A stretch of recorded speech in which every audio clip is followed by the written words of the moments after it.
Hello again, my name is Gabe Zolna. This is the 7th of March 2018. Just read an interesting article that one of my viewers sent me. It's posted by foxnews.com. The title, Nikolas Cruz indicted on 17 counts of murder. Jail records reveal odd behavior in days after Florida massacre. This was written by Catherine Lamb. You ever wonder why there's this kind of strange behavior, huh? If you've been watching my videos, you sort of know what I think, and you damn well know why I think what I think. There's an embedded video you might want to watch as well. Florida school shooter Nikolas Cruz, whose jail records show was unapologetic and behaved oddly in the days following the massacre. You'd behave oddly as well if you were drugged up by the CIA. He was formally charged Wednesday with 17 counts, each of premeditated murder and attempted murder. The Broward County grand jury announced on Wednesday a 34-count indictment for Cruz, who allegedly opened fire inside Marjorie Stoneman Douglas High School, killing 17 people. The attempted murder charges were for the 17 other people injured in a mass shooting on Valentine's Day. Fox News earlier obtained jail records released by Broward Sheriff's Office. Released jail records that detailed officers' observation of Cruz in solitary confinement. The observations taken between February 17th and February 24th illustrated the 19-year-old's odd behavior in the days after he had allegedly opened fire inside. In the entry on February the 17th, 3 days after the Parkland massacre, Cruz was noted as relaxed, cooperative, logical, and coherent, with a normal speech. Jail records showed the reports for the following days showed roughly the same details. At times, Cruz is observed lying on his back, staring at the ceiling, and avoids eye contact. Cruz appeared restless and in deep thought other times. The accused gunman's visitors consisted of his attorney and one other family visit, though it's unclear who the individual was. During a visit from his attorney and 6 days after the deadly shooting, Cruz appeared to break out in laughter, both during and immediately following his professional visits. Though he appeared engaged with the attorney, Cruz responded in a calm and slow manner when speaking to a doctor and nurse, records show. The guy was all doped up! Look at his arrest picture. Nobody's home. Look at the arrest pictures of all those other shooters. Nobody's home. It's an inside CIA dark state operation.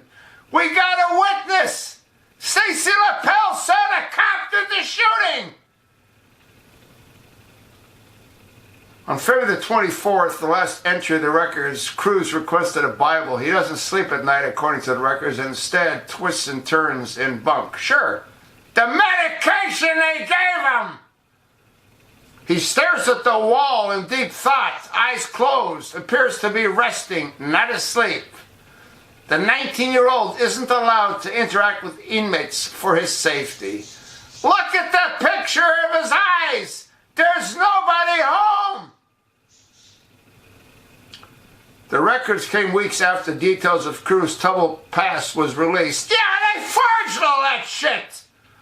They can forge Obama's birth certificate. You know they can do this shit as well? Cruz was investigated by social services and mental health professionals in 2016 after disturbing Snapchat videos of his were recovered. But the teen avoided hospitalization, was deemed not to be a threat to himself or others. Folks, what they need to do is they need to go talk to his previous employer. See if he exhibited any of these strange behaviors. You know, staring at the wall, nobody home look, huh?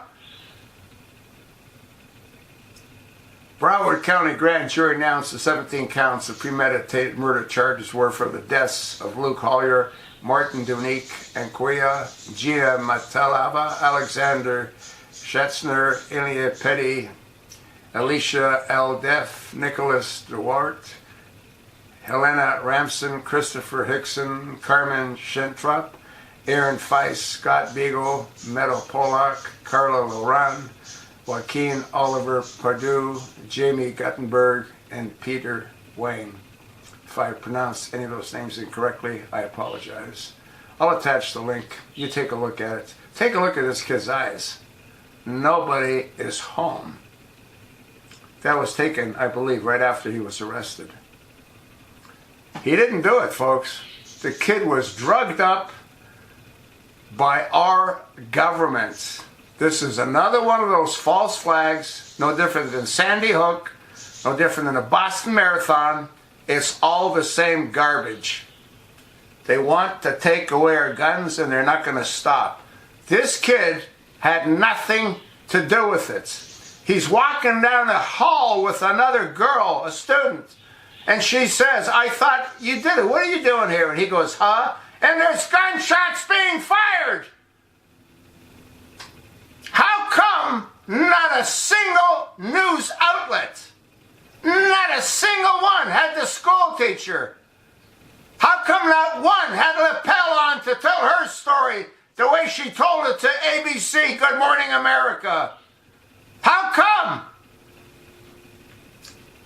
When they interviewed her, it was a live interview. They didn't expect her to say what she said. Listen to it. Look how the reporter doesn't even stay on the topic. Don't you think a normal reporter would have said, you're kidding. You saw a policeman do that? That's not what they said. It's all bullshit. And I'm so tired of being lied to. In this administration, what the fuck are they doing about this? Nothing. Absolutely nothing. What does Trump say? We'll take away the guns and we'll do due process later. Totally insane. Folks, I had said Trump's going to take us to the same place as Hillary would have, just at a different pace. He either doesn't know what the hell he's doing, or he does know what the hell he's doing. Either way, we're screwed. This kid is being sacrificed. For what? To take away our Second Amendment rights. All those other shooters were the same way. They were all drugged up. The Colorado shooter was drugged up. The Tucson shooter, the South Carolina shooter, they were all drugged up by our government. You don't want to hear it? Don't listen.